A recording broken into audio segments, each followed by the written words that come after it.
Okay welcome students. तो देखें आज हम आपका पॉलिटेक्निक लेक्चरर में जो प्रीवियस ईयर क्वेश्चंस हैं उनके सब्जेक्ट वाइज एनालिसिस देख रहे हैं कि किस सब्जेक्ट्स में आपका कितना वेटेज है और आपको किस तरह से पॉलिटेक्निक लेक्चरर के जो सब्जेक्ट्स हैं उन पे फोकस करना चाहिए और क्या क्या क्वेश्चन आपके आने वाले हैं। तो आपका जो प्रीवियस ईयर क्वेश्चंस हैं उनकी सब्जेक्ट वाइज एनालिसिस देखते हैं कि क्या है, कितना परसेंटेज किस सब्जेक्ट से आया है और किन किन क्वेश्चंस में आपको फोकस करना चाहिए। तो अगर हम सबसे पहले बात करें यहाँ पे, तो सबसे पहले यहाँ पर रीइंफोर्स्ड सीमेंट कंक्रीट यानी आरसीसी के अगर हम क्वेश्चंस की बात करें तो एक क्वेश्चन आपका आया हुआ था आपका that is modulus of rupture से। सब जानते हैं कि जो आपका ये formula FCR equal to 0.7 under root FC के इस तरीके से एक क्वेश्चन आया हुआ था। नंबर ऑफ बार निकालने के लिए आया हुआ था कि how to calculate the number of bar in a beam that is n equal to, सबको पता ही है कितना एरिया ऑफ स्टील दिया है अपॉन π/4 इंटू 5 का होल स्क्वायर। एक क्वेश्चन इससे आया था। कवर से रिलेटेड क्वेश्चन आया था कि कवर जनरली बीम में कितना प्रोवाइड करते हैं या स्लैब में कितना प्रोवाइड करते हैं। क्लोराइड कंटेंट कितना होना चाहिए एज पर IS 456। आपको पता है IS 456 के अकॉर्डिंग RCC के लिए आपका 500 ppm यानी मिलीग्राम पर लीटर या 2000 ppm for in case of plane concrete. तो इस तरह का एक क्वेश्चन आया हुआ था। डेप्थ ऑफ न्यूट्रल एक्सिस क्या है, डेप्थ ऑफ न्यूट्रल एक्सिस को कैसे निकालते हैं, उससे रिलेटेड एक न्यूमेरिकल आया था कि आपकी टोटल क्रॉस सेक्शन दे रखा था आपका बीम का और किस तरीके से आपका इस डेप्थ ऑफ न्यूट्रल एक्सिस को निकाल सकते हैं, ये क्वेश्चन आपका आया हुआ है। साथ ही अगर हम देखें तो लिमिट स्टेट मेथड में जो कंक्रीट का कर्व बनता है यानी कि कंक्रीट के लिए जो आपका parabolic distribution as well as constant आपका रहने वाला है यानी कि 0.002 तक पैराबोलिक, देन 0.0035 तक क्या हो जाता है कांस्टेंट। तो इस कर्व के बारे में पूछा गया है कि कैसा वेरिएशन रहता है, लीनियर वेरिएशन रहता है या पैराबोलिक रहता है। इस तरह का एक क्वेश्चन आया हुआ है प्रीवियस ईयर में। एक्सपोजर कंडीशन, जैसे हम जानते हैं एक्सपोजर कंडीशन के हिसाब से जो आपके 5 एक्सपोजर कंडीशन है, mild, moderate, severe, very severe and extreme conditions. So what will be the water cement ratio and cement content for moderate exposure condition. तो वो जो टेबल है उससे एक क्वेश्चन आया हुआ है। अगर हम बात करें यहाँ पे टू वे शेयर क्या है, जैसे हम जानते हैं फुटिंग में जो क्रिटिकल सेक्शन होता है one way share and two way share में फ्रॉम फेस ऑफ कॉलम से कितने डिस्टेंस में रहने वाला है, ये इस तरह का एक क्वेश्चन आया हुआ है। केविटी वॉल क्या होती हैं, what are cavity walls, what is the advantage of cavity wall, इस तरह से क्वेश्चन था। As we know cavity wall insulation provide करता है, साथ ही आपको मीन्स की साउंड इंसुलेशन प्रोवाइड करता है, हीट इंसुलेशन प्रोवाइड करता है। और अगर हम बात करें यह आपका बेसिकली अगर कहीं पर डैम्पनेस है तो उसको भी रिड्यूस कर सकता है, ठीक है ना। तो ये आपके बारे में पूछा गया। मैक्सिमम एरिया ऑफ स्टील की स्लैब के केस में with mild steel bar what will be the maximum area of steel, एक क्वेश्चन इससे आया था। मॉडुलस ऑफ इलास्टिसिटी सब जानते ही हैं, जो formula EC equal to 5000 under root FC के, इस तरह का क्वेश्चन था। और स्लैब से रिलेटेड एक कि आपका जो रैंकाइन ग्रेसहॉफ थ्योरी है वो आपका किस तरीके से यूज होती है या कौन से स्लैब के केस में यूज होती है, इस तरह के क्वेश्चन। तो आप देखें एक कॉमन क्वेश्चंस होते हैं यानी कि थ्योरेटिकली और IS 456 का एक मिक्स है, उस तरह के क्वेश्चंस आपके आए हुए हैं। और नंबर ऑफ क्वेश्चन माने तो अच्छे खासे आपके, अगर हम बात करें तो RCC में प्रीवियस ईयर में अगर हम बात करें तो लगभग 10 to 15 क्वेश्चन आए थे। 10 to 15 क्वेश्चन यहाँ पर आए हुए हैं। तो इसका मीन्स RCC में अच्छा खासा वेटेज आपका रहने वाला है। बात करते हैं सबसे ज़्यादा जो मुझे वेटेज नज़र आया इसमें वो आया आपका सॉइल मैकेनिक्स एंड फाउंडेशन में। तो सॉइल मैकेनिक्स एंड फाउंडेशन में मोर देन 20 क्वेश्चन पूछे गए थे, मोर देन 20। अगर मैं काउंट किया तो लगभग 25 क्वेश्चंस मुझे नजर आए। तो अगर हम बात करें क्या आ गया था, फेलियर ऑफ फाउंडेशन, जैसे general share failure, local share failure, punching share failure, तो कौन सी सॉइल में होता है या किस तरीके से आपका होता है। पाइल में टेस्ट, जो टेस्ट होते हैं पाइल में to calculate the ultimate load carrying capacity, उसको बारे में पूछा गया था कि टेस्ट पाइल क्या होती है या वर्किंग पाइल क्या होती है, टेस्ट और वर्किंग पाइल में क्या डिफरेंस, इस तरह का क्वेश्चन था। कॉम्पैक्शन क्या है कि एयर को स्क्वीज आउट करने का प्रोसेस है और वाटर को स्क्वीज आउट करने का प्रोसेस है, इस तरह का एक क्वेश्चन था। साथ ही Darcy law that is velocity is directly proportional to hydraulic gradient, तो इस तरह का एक क्वेश्चन यहाँ पर आया हुआ है। कोफिशिएंट ऑफ कर्वेचर क्या होता है? कोफिशिएंट ऑफ कर्वेचर सब जानते ही हैं, d30 का whole square upon d60 into d10। तो उसकी वैल्यू पूछी गई थी। वेल ग्रेडेड से रोलर कि सीप फुट रोलर किसके लिए यूज होता है, इस तरह का क्वेश्चन था। इफेक्टिव स्ट्रेस का एक न्यूमेरिकल आया हुआ था कि आपको एक सॉइल दे रखी थी और उसका सैचुरेटेड यूनिट वेट देके आपको पूछा गया था कि किसी एक पर्टिकुलर डेप्थ में इफेक्टिव स्ट्रेस क्या होने वाला है। साथ ही आपका वीक होल्स का क्या पर्पज है। आप जानते हैं in a retaining wall when the excess hydrostatic pressure को रिड्यूस करने के लिए हम कुछ पाइप लाइक स्ट्रक्चर प्रोवाइड करते हैं ताकि वह आपका एक्स्ट्रा हाइड्रोस्टेटिक प्रेशर को क्या कर सके, आपका रिड्यूस कर सके और हमारा वॉल का फेलियर बचा जा सके। उस वीप होल्स के बारे में पूछा गया था, what is the purpose of weep holes. And Newmark influence chart का एक न्यूमेरिकल पूछा गया था। एक्चुअली न्यूमार्क इन्फ्लुएंस चार्ट जो है, जो बोस्निक्स, जब इक्वेशन आपने अगर सुनी हो बोस्निक्स थ्योरी और Westergaard theory to calculate the stress due to the concentrated load और due to the at a particular point, तो वहाँ पर न्यूमार्क्स इन्फ्लुएंस चार्ट का इन्फ्लुएंस फैक्टर पूछा गया था। Influence factor equal to 1/m into n होता है, जहाँ m होता है आपका दैट इज ये नंबर ऑफ रेडियल लाइन कितनी है और n होता है आपका नंबर ऑफ ये रेडियल लाइन और m होता है आपका that is this is n is the number of radial line और n आपका था नंबर ऑफ कंसंट्रेट सर्कल कि कितने सर्कल हैं। तो ये न्यूमार्क्स इन्फ्लुएंस चार्ट का एक क्वेश्चन आया था, वो भी न्यूमेरिकल। ठीक है, ग्रुप एफिशिएंसी ऑफ पाइल कि ग्रुप एफिशिएंसी ऑफ पाइल क्या 100% से ज़्यादा हो सकती है, कम हो सकती है, या कोहेसिव सॉइल के लिए 100% से कम होगी और कोहेजन लेस के लिए आपका 100% से ज़्यादा होगी। तो डेफिनेटली कोहेसिव सॉइल के लिए 100% से ग्रुप एफिशिएंसी क्या होती है, कम। उसका रीज़न आपको पता चलेगा कि क्योंकि स्ट्रेस कंसंट्रेशन हो जाता है जब हम पाइल को डालते हैं, तो दो पाइल का जो आपके आइसोबार बनते हैं। What are isobar? That is the point of same pressure point का, जैसे एक कंटूर होता है उसे क्या बोलता है, आइसोबार। तो उनसे रिलेटेड क्वेश्चन आया हुआ है। कोफिशिएंट ऑफ कंसोलिडेशन से आया है। सीपेज ऑफ सॉइल क्या होता है, या स्टेबिलिटी ऑफ स्लोप में आपका डेप्थ फैक्टर से रिलेटेड क्वेश्चन आया हुआ है। और एक्सकेवेटेड वॉल्यूम ऑफ सॉइल निकालने का जो एक फॉर्मूला होता है न्यूमेरिकल की V1/1 + E1 is equal to V2/1 + E2 कि अगर आप किसी एक पर्टिकुलर सॉइल को एक्सकेवेट करके एक क्या बनाएं, आपका एम्बैंकमेंट बनाएं। क्या बनाएं? एक एम्बैंकमेंट। तो किस तरीके से सॉइल को कितना एक्सकेवेट किया जाए V1 वॉल्यूम के, जिसका वॉइड रेशियो E1 है, कि V2 वॉल्यूम का एम्बैंकमेंट बनाया जा सके with A void ratio of E2। So this type of question is asked, जो हम आपको बार बार कराते ही हैं, वो क्वेश्चन आपका हुआ है। साथ ही यहाँ पे सेंसिटिविटी ऑफ सॉइल पूछा गया है, यानी कि unconfined compressive strength of undisturbed sample और नेचुरल सॉइल टू आपका unconfined compressive strength of disturb soil और रिमोल्डेड सॉइल, उससे रिलेटेड उसका फॉर्मूला पूछा गया है। क्लासिफिकेशन ऑफ सॉइल की जैसे आपका लो कॉम्प्रेसिबल क्ले को कैसे दिखाते हैं, तो CL, L for low compressible, C for clay, तो इससे रिलेटेड क्वेश्चन है। और numerical on relation between properties, यानी कि जो आपका पहले चैप्टर में रिलेशन बिटवीन प्रॉपर्टीज़ हैं, तो अच्छा खासा, तो सॉइल मैकेनिक्स में लगभग आप माने कि 25 क्वेश्चंस हैं सॉइल मैकेनिक्स एंड फाउंडेशन को मिला के। तो आपको दोनों का वेटेज लगभग, तो सॉइल मैकेनिक्स में अगर आपके 15 क्वेश्चन है तो 10 क्वेश्चन आपके फाउंडेशन है। So that means soil mechanics and foundation have the maximum weightage in the previous year question paper of polytechnic lecturer. So इस सब्जेक्ट को आपने बहुत अच्छे से तैयार करना है और बहुत डिटेल में, यानी कि कोई भी टॉपिक नहीं छोड़ना है, चाहे सीपेज वाला चैप्टर हो, चाहे न्यूमार्क इन्फ्लुएंस चार्ट हो, चाहे टेस्ट ऑन फाइल हो, या आप कोई भी मीन्स की टॉपिक ले लें यहाँ पे कि क्लासिफिकेशन पाइल, ये सभी आपको मीन्स की क्या करना है, कंप्लीट करने हैं। बात करते हैं कि आपका स्ट्रेंथ ऑफ मटेरियल में क्या टॉपिक पूछे गए हैं। तो स्ट्रेंथ ऑफ मटेरियल में एक तो कंजुगेट बीम मेथड से क्वेश्चन पूछा गया था कि कंजुगेट बीम मेथड क्या होती है, किस तरीके से निकाला जाता है ये क्वेश्चन।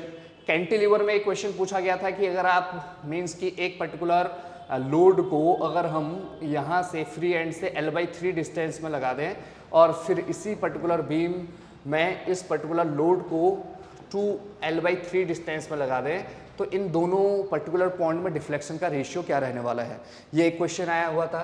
मोमेंट एरिया मेथड आया हुआ था, ठीक है। और प्रिंसिपल स्ट्रेस देखो, यानी कि डिफ्लेक्शन वाले क्वेश्चन आए थे। मोमेंट ऑफ इनर्शिया से 2 क्वेश्चन आए हुए थे कि moment of inertia of A square bar क्या होता है, या आपका 2 पर्टिकुलर मीन्स की सेक्शन है उनके मोमेंट ऑफ इनर्शिया का रेशियो पूछा गया हुआ है। शेयर फोर्स डायग्राम के बारे में पूछा गया है, प्रिंसिपल स्ट्रेस हो गया, और जो प्रॉपर्टीज ऑफ मटेरियल होती हैं लाइक टफनेस हो गया, हार्डनेस हो गया, डक्टिलिटी हो गया, इलास्टिसिटी हो गया, इससे रिलेटेड क्वेश्चन पूछा हुआ है। और डिफ्लेक्शन का variation with change in with, सब जानते ही हैं deflection is inversely proportional to 1 upon क्या होता है, फ्लेक्सुरल रिजिडिटी, यानी ई आई, ई और आई के प्रोडक्ट को क्या बोलते हैं, फ्लेक्सुरल रिजिडिटी। तो इससे एक क्वेश्चन आया हुआ है, ठीक है ना। तो आप देखें तो डिफ्लेक्शन वाला चैप्टर यहाँ पे स्ट्रेंथ ऑफ मेटेरियल में काफ़ी इंपॉर्टेंस रखता है। अगर किसी भी एग्जाम के लिए बात करें तो लगभग 4 क्वेश्चन तो डिफ्लेक्शन वाले चैप्टर से यहाँ पर आए हैं, चाहे कंजुगेट बोले, चाहे कैंटिलीवर का मोमेंट एरिया मेथड और डिफ्लेक्शन वेरिएशन। तो डिफ्लेक्शन वाले चैप्टर को स्ट्रेंथ ऑफ मेटेरियल में आपने स्पेशली फोकस करना है। बात करते हैं कि स्ट्रक्चरल एनालिसिस एंड मैकेनिक्स में कोई क्वेश्चन आया है, एक 3 हिंज आर्च का क्वेश्चन आया हुआ है यहाँ पे। प्रिंसिपल ऑफ वर्चुअल वर्क आया है, डीरेम्बर्ट प्रिंसिपल, यानी कि डीरेम्बर्ट प्रिंसिपल इज ऑल्सो बेसिकली एक वर्चुअल वर्क मेथड का क्या है आपका प्रिंसिपल देता है, ठीक है ना। तो इसका प्रिंसिपल मूलर बिस्ला प्रिंसिपल अगर आपने सुना हो, so Muller Breslau principle is use to draw influence line diagram. क्या ड्रॉ करने के लिए आपका influence line diagram, and influence line diagram for determinate as well as indeterminate. तो उसके बारे में पूछा गया है। आपका मेथड ऑफ एनालिसिस, चाहे फोर्स मेथड हो और डिस्प्लेसमेंट मेथड हो, तो डिस्प्लेसमेंट मेथड में जैसे आप स्लोप डिफ्लेक्शन मेथड हो गया, आप मोमेंट डिस्ट्रीब्यूशन मेथड्स हो गया, या आप मैट्रिक्स स्टिफनेस मेथड हो गया, तो इनमें से कौन सा मेथड आपका फोर्स मेथड का है, कौन सा डिस्प्लेसमेंट मेथड का है, इस तरह का क्वेश्चन आया है। रिजल्टेंट ऑफ फोर्स आया है, जैसे आपको पता है रिजल्टेंट मैकेनिक्स की बात करें तो under root P square plus Q square plus 2pq cos theta या कॉस अल्फा, जहाँ पर थीटा इन पी और क्यू के बीच में आपका क्या है, फोर्स है। तो इससे 2 क्वेश्चन आए हैं, तो रिजल्टेंट ऑफ फोर्स से और न्यूमेरिकल इन फोर्स। एक तो रिजल्टेंट ऑफ फोर्स का फॉर्मूला और एक इससे न्यूमेरिकल आया हुआ है। साथ ही कंटिन्यूस बीम में किस तरीके से आप डिस्ट्रीब्यूशन फैक्टर निकालते हैं। डिस्ट्रीब्यूशन फैक्टर सब जानते ही हैं कि stiffness of a member upon stiffness of all the member connected at the joint is known as distribution factor. तो इससे रिलेटेड क्वेश्चन आया हुआ है। बात करें बिल्डिंग मटेरियल एंड कंस्ट्रक्शन, इसका भी अच्छा खासा वेटेज है। अगर मैं पहले नंबर में सॉइल मैकेनिक्स को रख रहा हूँ तो दूसरे नंबर में आपका बिल्डिंग मटेरियल एंड कंस्ट्रक्शन को आपका है। तो बिल्डिंग मटेरियल एंड कंस्ट्रक्शन में आपका स्पेसिफिक ग्रेविटी ऑफ स्टोन की रेंज पूछी गई है। जैसे रेंज अगर हम बात करें तो लगभग 2.5 से 3 के बीच में रहने वाली है। जैसे ग्रेनाइट है, ग्रेनाइट का लगभग आपका ज़्यादा रहता है, लगभग 2.7 से लेकर 2.85 ऐसा, 2.75 से 2.85 ऐसा कुछ है। तो आपका ये क्वेश्चन पूछा गया है। सीमेंट के इंग्रेडिएंट पूछे हैं, यानी कि आपका try calcium silicate, die calcium silicate, try calcium aluminate. तो इसमें आपका किसका क्या रोल होने वाला है। डोर और विंडोज़ के जो पार्ट हैं, जैसे जैम सेक्शन जो है कि जो आपका वर्टिकल सेक्शन है ओपनिंग पे, उसे क्या बोलते हैं, इस तरह का क्वेश्चन आया हुआ है। आपका एग्रीगेट में टेस्ट पूछे गए हैं, टिम्बर की स्ट्रेंथ की कहाँ मैक्सिमम होती है। सब जानते हैं पैरेलल टू ग्रेन, जो आपका पैरेलल टू ग्रेन है उस डायरेक्शन में मैक्सिमम होती है, ऐसा question. Water for consistency test, जैसे 0.85 पी, तो ये कंसिस्ट कितना वाटर आप मिलाएंगे जब कंसिस्टेंसी टेस्ट करेंगे विद हेल्प ऑफ विकार्ट एपरेटस। तो ये क्वेश्चन आपका आया हुआ है कि जो आपका स्टेप्स होते हैं कि number of steps in A flight, जो स्टेयर केस हैं, तो एक फ्लाइट जो होती है तो उसमें कितने नंबर ऑफ स्टेप्स हैं। जैसे 12 आपका अगर आंसर है तो इस तरह से 12, 15, 18 इस तरह से क्वेश्चन आया हुआ था। Course of stone just below cornices, जो कॉर्निसेस होते हैं उसके नीचे जो आपका कोर्स ऑफ स्टोन, यानी कि जो स्टोन का एक पार्ट है उसे क्या बोला जाता है, तो उसे सब जानते हैं फ्रीज बोला जाता है। क्या बोला जाता है आपका, फ्रीज। इस तरह का क्वेश्चन आया है। तो एसी बिल्डिंग में कौन से डोर यूज किए जाते हैं, ये क्वेश्चन पूछा गया है। स्लो सेटिंग सीमेंट में किस पर्टिकुलर इंग्रेडिएंट का परसेंटेज कम या ज़्यादा हो जाता है, इससे रिलेटेड एक क्वेश्चन आया हुआ है। बात करें जो पेंट में ड्रायर होता है, हम जानते हैं पेंट डिफरेंट टाइप के आपके वैकिल, ड्रायर, पिगमेंट, ठीक है, बेस मटेरियल, ये अलग अलग चीज़ों से मिलकर बना होता है। तो उसमें ड्रायर कौन सा यूज होता है, और साथ ही ग्राउटिंग एक्शन क्या होता है, इसके बारे में क्वेश्चन पूछा गया है। तो बिल्डिंग मटेरियल एंड कंस्ट्रक्शन के भी अच्छे खासे क्वेश्चन थे, लगभग 18 to 20 क्वेश्चन यहाँ पर आपके रहने वाले हैं, 18 to 20 क्वेश्चन। तो इस पे भी, यानी कि अभी तक आप सॉइल मैकेनिक्स, आरसीसी और बीएमसी को अगर अच्छा करते हैं तो आपका मींस कि एग्ज़ाम में जो सिलेक्शन प्रोसेस है वो इंक्रीज हो सकता है।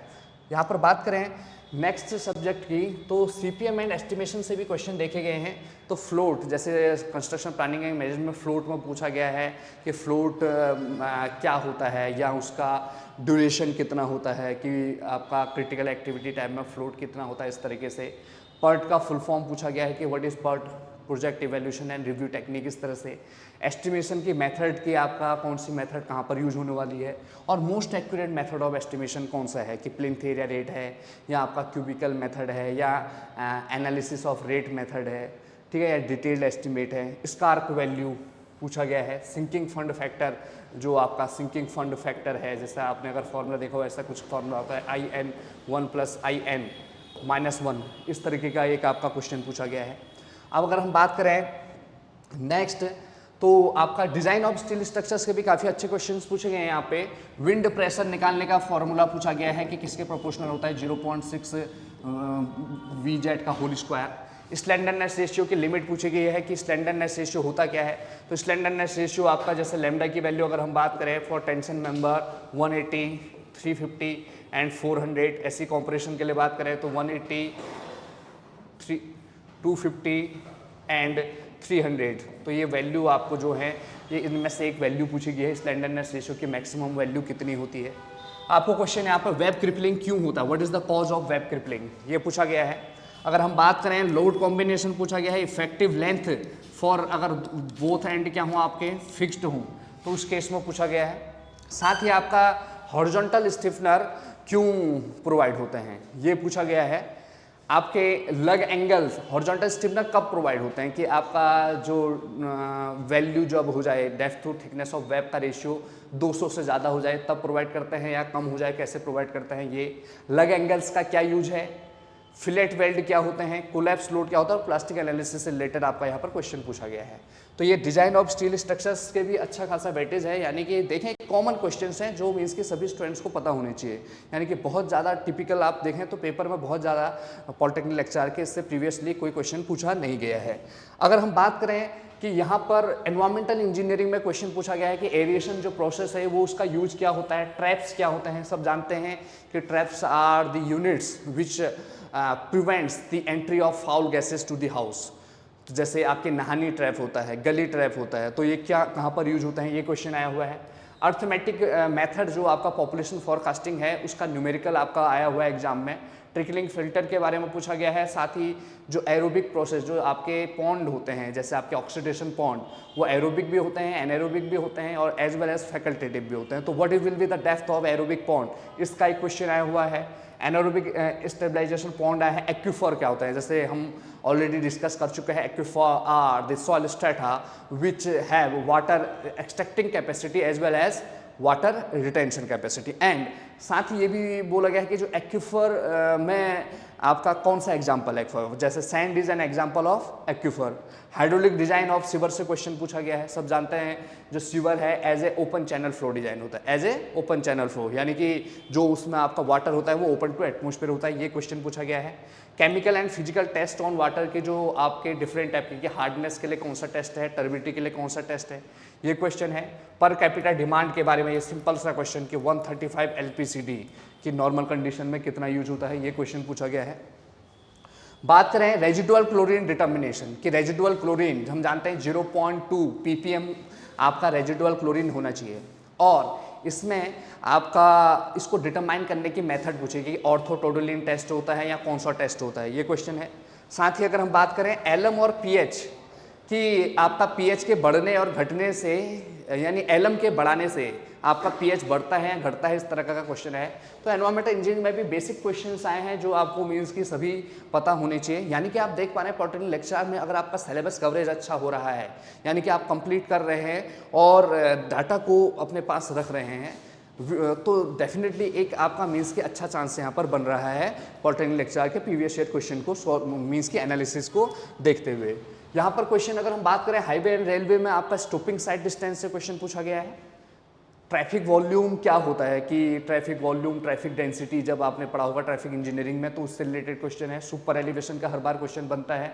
आपका फ्लेक्सिबल पेवमेंट क्या होती है या किस तरीके से आपका इसका डिजाइन होता है, कौन सा मेथड है, ये आपका यूज किया गया है। CBR यानी कैलिफोर्निया बेयरिंग रेशियो से रिलेटेड क्वेश्चन पूछा गया है। साथ ही अगर हम बात करें तो हाईवे प्लान, जो चाहे नागपुर प्लान हो चाहे लखनऊ प्लान हो, तो इनसे रिलेटेड क्वेश्चन पूछा गया है। नंबर ऑफ कॉन्फ्लिक्ट पॉइंट्स कितने होते हैं, ये क्वेश्चन पूछे गए हैं। और इंडियन रोड कांग्रेस कब बना था, ये क्वेश्चन आया है। देखें इंडियन रोड कांग्रेस कब बना है। अगर हम बात करें ट्रांजिशन कर्व क्या होते हैं, इनसे क्वेश्चन आया है। ब्रॉड गेज और रेलवे की अगर हम बात करें तो रेलवे में ब्रॉड गेज क्या होते हैं, एजिंग ऑफ स्लीपर्स क्या होती है, क्यों की जाती है, इस तरह से क्वेश्चन। और sleeper density, creep of rail, cant airport runway length, तो ये आपके क्वेश्चन। तो हाईवे एंड रेलवे इंजीनियरिंग यानी लगभग सभी सब्जेक्ट्स का जो प्रोपोर्शन है लगभग आपका प्रीवियस ईयर क्वेश्चंस में क्या है आपका बराबर है। अब अगर हम बात करें नेक्स्ट की, तो नेक्स्ट है आपका हाइड्रोलॉजी एंड इरिगेशन में क्या क्या क्वेश्चन पूछे गए हैं। तो हाइड्रोलॉजी एंड इरिगेशन में यहाँ पर क्वेश्चन आए हैं इवेपोरेशन क्या है, वाटर बैलेंस इक्वेशन जो होती है आपकी, ठीक है, इन्फिल्ट्रेशन हो गया चाहे इवेपोरेशन हो गया, इससे रिलेटेड क्वेश्चन। लेसीमीटर क्या किसके लिए काम आता है, इन्फिल्ट्रेशन होगा। वाटर ईयर कब स्टार्ट होता है, ऐसा क्वेश्चन आया कि water year in India started from, कि कब स्टार्ट होता है, ऐसा क्वेश्चन है। आपका रेनफॉल एक्सिस क्या होती है, ये क्वेश्चन है। यूनिट हाइग्रोग्राफ का न्यूमेरिकल आया है कि अगर आपका 6 आवर इतने डिस्चार्ज का अगर कोई है तो इसको अगर हम 12 आवर में कन्वर्ट कर दें तो what will be the unit discharge, इस तरीके का क्वेश्चन आया है। यहाँ पर कोर वाटरिंग क्या होती है, तो कोर वाटरिंग का डेफिनेशन पूछा है सिंपल। टाइप्स ऑफ रिवर, जैसे आप टाइप्स ऑफ रिवर पढ़ेंगे जब इरिगेशन इंजीनियरिंग में कि आपका वर्जन रिवर क्या होती है, ब्राइडल रिवर क्या होती है, ठीक है, तो उससे रिलेटेड क्वेश्चन आया है। आपका ओगी स्पिलवे के बारे में पूछा गया है और स्पेसिफिक कैपेसिटी क्या होती है, जैसे कल हमने वैसे स्पेसिफिक यील्ड और स्पेसिफिक रिटेंशन बताया था आपको in case of environmental engineering, तो वहाँ पर स्पेसिफिक कैपेसिटी आपको पूछा गया है। आपको लेसी स्क्वाड डेप्थ यानी लेसी थ्योरी से भी आपका क्वेश्चन आया हुआ है यहाँ पे। और साथ ही lined canal, water logging, super passes, capacity factor, जैसे कैपेसिटी फैक्टर आपका जो maximum demand to average demand, इस तरह से, या एवरेज टू मैक्सिमम डिमांड का रेशियो है। एवरेज टू मैक्सिमम डिमांड क्या, डिस्चार्ज का जो रेशियो होता है किसी कैनाल से, उसका क्वेश्चन पूछा गया है। और ओवर इरिगेशन से क्या प्रॉब्लम हो सकती है, सबको पता है वाटर लॉगिंग हो जाता है, क्या हो जाता है आपका वाटर लॉगिंग। तो ये क्वेश्चन यानी कि हाइड्रोलॉजी एंड इरिगेशन इंजीनियरिंग के ये क्वेश्चन यहाँ पर आपके पूछे गए हैं। और अगर हम साथ ही बात करें तो फ्लूइड मैकेनिक्स और ओपन चैनल फ्लो में अगर बात करें तो कोफिशिएंट ऑफ वेलोसिटी क्या होती है, जो हमको पता है coefficient of velocity, coefficient of contraction, coefficient of discharge, तो इससे रिलेटेड आपका क्वेश्चन पूछा गया है। मैच नंबर क्या होता है, बाउंड्री लेयर थ्योरी किसने दी थी, कि प्रांडल ने दी थी या आपका स्कैम्पटन ने दी थी, किसने, इस तरह का क्वेश्चन आपका। तो सब जानते हैं प्रांडल ने आपकी ये थ्योरी दी थी, ये पूछा गया है। माइनर लॉसेस इन पाइप्स, तो पाइप्स में कौन कौन से माइनर लॉसेस होते हैं, loss due to exit, loss due to entry, loss due to pipe bend, और मेजर लॉस कौन सा होता है, loss due to friction, loss due to friction, यानी कि डार्सी-विस्बेक जो फॉर्मूला है वो आपको लॉसेस पाइप में। रेनॉल्ड नंबर टर्बुलेंट फ्लो के लिए पूछा गया है। Simple question, what is definition of fluid, कि फ्लूइड की डेफिनेशन क्या है, यानी कि आप कुछ छोड़ नहीं सकते। आप सोच रहे हैं कि हम छोड़ के चले जाएंगे डेफिनेशन ऑफ फ्लूइड, जबकि क्वेश्चन आप प्रीवियस ईयर क्वेश्चन में देखेंगे तो क्या पूछा गया है आपका, डेफिनेशन ऑफ फ्लूइड से रिलेटेड क्वेश्चन आया हुआ है आपका। मीन्स कि यहाँ पर टर्बाइन की स्पेसिफिक स्पीड जो आपका NS होता है, ठीक है, NH की पावर 5/4 जो भी आपका फॉर्मूला है, इस तरह के क्वेश्चन हो गए। स्पेसिफिक एनर्जी यानी ओपन चैनल फ्लो में आपका स्पेसिफिक एनर्जी जो होती है फॉर रेक्टेंगुलर, उसके लिए कितनी होती है, क्रिटिकल डेप्थ क्या होता है, इससे रिलेटेड। वेंचुरोमीटर हो गया। और profile of flow S1 M1, आप अगर प्रोफाइल आगे देखेंगे कि S1 M1 कब बनता है, स्टीप, माइल्ड, ये प्रोफाइल जब आप ओपन चैनल फ्लो में पढ़ते हैं तो उनके बारे में। और साथ ही हाइड्रोलिक जंप से रिलेटेड कि हाइड्रोलिक जंप कब बनता है, तो ये आप देखें, तो ये आप सिलेबस देखें तो पॉलिटेक्निक लेक्चर में आप देखें तो बहुत ज़्यादा इधर उधर नहीं पूछा गया है। अगर आप सिलेबस कवर करते हैं और टाइमली और सब कुछ पढ़ते हैं तो आपका मीन्स की सिलेक्शन होने के यहाँ पर चांस हैं। अगर हम अब बात करें सर्वेइंग में क्या क्या क्वेश्चन पूछे गए हैं, तो सर्वेइंग में एक तो ट्रू एंड मैग्नेटिक मेरिडियन क्या है, इससे रिलेटेड क्वेश्चन पूछा गया है। ऑप्टिकल स्क्वायर किस प्रिंसिपल पर काम करता है, ये भी आपका क्वेश्चन आया है। एरर्स पूछे गए हैं कि कौन कौन से टाइप के एरर्स होते हैं, एरर किस तरह से निकाला जाता है, ठीक है। हॉरिजॉन डिस्टेंस पूछी गई है। रिमोट सेंसिंग और एरियल फोटोग्राफ से भी आपके एक एक क्वेश्चन आया हुआ है, यानी कि आपको एडवांस सर्वेइंग भी थोड़ा बहुत पढ़नी चाहिए, जिसमें आपको क्वेश्चन रिमोट सेंसिंग और किससे पूछा गया है, एरियल फोटोग्राफ से। साथ ही sensitivity of bubble tube, plane and आपका जो स्पेरिकल ट्राइंगल है उसके एंगल डिफरेंस कितना होता है। अभी आपकी क्लासेस चल रही हैं सर्वेइंग की, तो आपको पता है कि 1 सेकेंड आपका होता है, ये आपका पूछा गया है। टैक्योमेट्री क्या होती है, तो टैक्योमेट्री कांस्टेंट जो होते हैं K और C, उनके बारे में यहाँ पर क्वेश्चन पूछा गया है। साथ ही आपका लेवलिंग के जो मेथड्स हैं उनके बारे में पूछा गया है। और प्लेन टेबल सर्विंग का एक क्वेश्चन आया है कि रिसेशन मेथड या जो मेथड है ये किसके लिए यूज होता है या क्या होता है, आपका ऑब्जर्व्ड वैल्यू और मोस्ट प्रोबेबल वैल्यू में क्या डिफरेंस है। तो यानी कि अगर आप इस एनालिसिस को देखें तो आप कुल मिला के इस एनालिसिस में यह प्राप्त करते हैं कि आपका लगभग सभी सब्जेक्ट्स को एक तो आपने कवर करना है, कोई भी सब्जेक्ट, और बहुत ज़्यादा मीन्स कि अगर हम देखें तो जो चीज़ आप पढ़ते हैं, जो आपको पढ़ाया जाता है, उन्हीं क्वेश्चंस पे ज़्यादा कंसंट्रेट किया गया है। यानी कि आपके मीन्स की पूरी सिलेबस कवरेज होना चाहिए। और कुछ subject like soil mechanics, building material and construction, RCC, in subjects में आपको बहुत ज़्यादा फोकस करना है अगर हम प्रीवियस ईयर क्वेश्चन के एनालिसिस की बात करें। तो ये हमने एक पर्टिकुलर मीन्स की ईयर लगभग 2021 का ये पेपर आपका प्रीवियस ईयर क्वेश्चन बोला है, ये भी यूपीपीएससी का है, क्योंकि उत्तराखंड में तो इससे पहले जो पेपर हुआ था पॉलिटेक्निकल लगभग वो था नॉन टेक्निकल। कैसा होता था आपका? नॉन टेक्निकल पेपर होता था, अब पहली बार टेक्निकल पेपर हो रहा है। तो अगर हम बात करें तो ये यूपीपीएससी यानी जो यूपी पॉलिटेक्निक लेक्चरर है 2021 में है, उसके क्वेश्चन के एनालिसिस में आपके सामने लेके आया हूँ। तो अगर वो क्वेश्चंस को भी अगर आप देखें तो आपका सिलेबस लगभग क्या हो रहा है, आपका कवर हो रहा है, यानी कि कंप्लीट सब्जेक्ट। तो अगर इन टॉपिक्स को भी आप अगर देख के जाते हैं तो आप ये मोस्ट इंपोर्टेंट टॉपिक्स हैं किसी भी सब्जेक्ट्स के, अगर इस एनालिसिस को देखें तो आपको बहुत ज़्यादा हेल्प मिलेगी। अगर इन्हीं क्वेश्चंस को भी और इसी के आधार पर भी आप तैयारी करते हैं तो मान के चलें कि more than 50% syllabus will be cover with only this analysis only. Okay, so आपको नेक्स्ट पेपर के एनालिसिस के बाद के साथ फिर से मिलते हैं। Thank you students, thank you.